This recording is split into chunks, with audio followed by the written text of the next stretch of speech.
ঈদের আর মাত্র কয়েকদিন বাকি।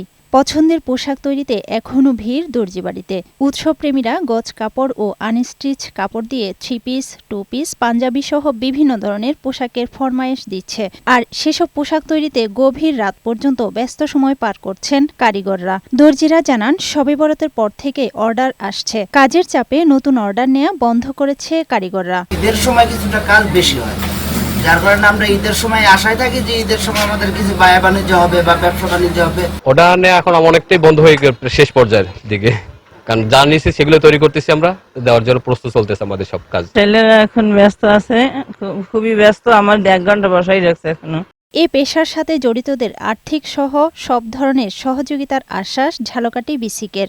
এই শিল্পের যারা পৃষ্ঠপোষকতা করেন বা মালিক, তারা যদি বিসিকের সাথে যোগাযোগ করে তাদেরকে আর্থিক এবং কারিগরি সহায়তা প্রদান করা হবে। আমরা আশা করছি যে এই শিল্প টিকে থাকবে। ঝালকাঠি জেলার 4টি উপজেলায় 500-র বেশি দর্জির দোকান রয়েছে। আফরুজা সুলতানা, বৈশাখী সংবাদ।